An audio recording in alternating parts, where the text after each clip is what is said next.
different, without stronger, scandals. and I We're feel coming different. at 2. I no longer I didn't serve. object. I I was leave. no longer afraid of anything. At exactly 2, the doorbell rang. I looked out the window. 3 cars in front of the house.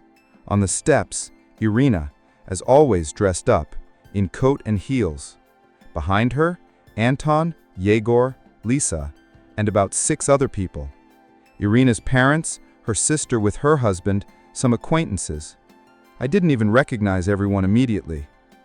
I opened the door. "Good afternoon," Irina said loudly, as if announcing something important. "Are we all here to discuss the situation as a family?" I looked at her calmly. "Come in. Only you, Anton, Yegor, and Lisa. The rest, no." She froze. "But these are all close people. This is support. We decide together." "This is my house," I interrupted.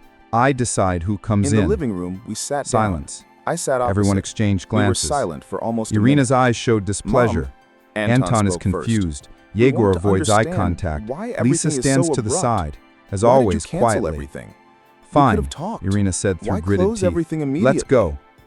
I They didn't came in. close everything immediately. The rest stayed I said outside. calmly. Someone I've been silent demonstratively for walked 20 to the years. fence. Someone And all stayed this by the time gate, you took as if this and were not a didn't ask how I conversation in the was. house, but And a now trial. that I said enough, you got scared not for me, but for your accounts. We're not scared, Irina intervened. We just think it's incorrect. Family should help each other. Family, yes, but not one-sided. Irina threw up her hands. You destroyed everything over one message. It's not one message. It's the final point. The beginning was many years ago, when you started thinking I was obligated. Anton lowered his eyes.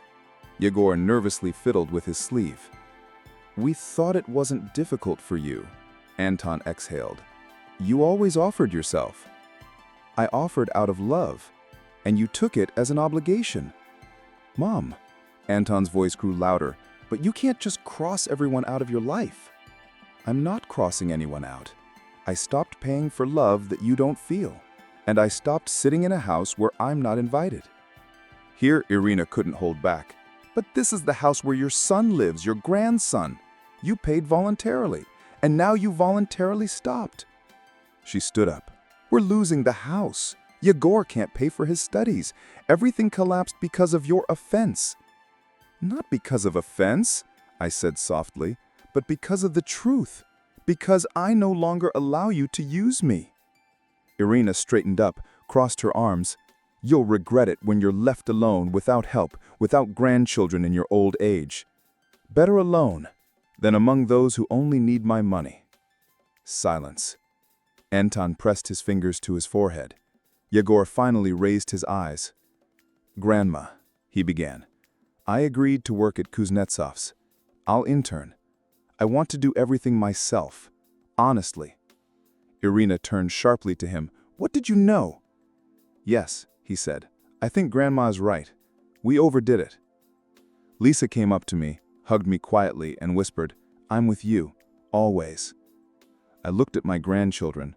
One is learning to live anew, the other is already an adult, calm, real. This is my family, I said. I'm not kicking you out, but I've set boundaries. This is not a war, this is an adult conversation. And I won't go back to where I'm not respected. Irina stood like a statue, lips pressed together, eyes angry. Let's go, she threw at Anton. The conversation is over here. He stood up, without looking at me, and left silently. Only Lisa lingered for a second, hugged me tightly without words. When the door closed, I didn't feel victory or bitterness, only silence and lightness. 6 months passed. The Italian sun warmed my shoulders. I sat on the terrace of a small restaurant somewhere in Tuscany. In front of me, a glass of white wine, a basket of warm bread, and a plate of pasta. No rush, no one demands anything. No one calls with the phrase, Grandma, it's urgent! With me is Galina Sergeyevna. As she promised, she came with me. Now she was writing something enthusiastically in a notebook. Every day she recorded her impressions. And I just sat, looked at the vineyards, breathed in the air, and couldn't believe we were here. I'm 77, and I'm finally living the way I always wanted, I said aloud. Alexander would be proud of you, Galina replied, raising her glass. To you, Zina. To us. I smiled. In the last 6 months, much has changed. Anton and Irina first tried to pressure, then begged, then got offended. A couple of times, Anton came with a bouquet and the words, Mom, forgive me. But each visit ended the same, and I refused again. Over time, they realized this is forever. Irina, as Lisa told me, quit her previous job and became a rental agent. She says she has to hustle. They sold the house, moved to a smaller apartment, and this, strangely enough, was for the better. Without a spare cushion, they began to grow. Forced, but still. Yegor works at Oleg Kuznetsov's office, helps with cases, processes documents. Sometimes he calls without requests, asks how I am. I feel that for the first time he is truly with me. I remembered Lisa and how, I talk as a almost every child, day. I always She dreamed of going insisted that I somewhere not where it was postpone the trip, quiet. The helped choose food the was route, delicious book and no tickets, one was in a even hurry. bought me a new suitcase. And now I'm she here. said, "You live Not now. for someone, Do it beautifully." not out of politeness, not in debt, but simply because I have the right.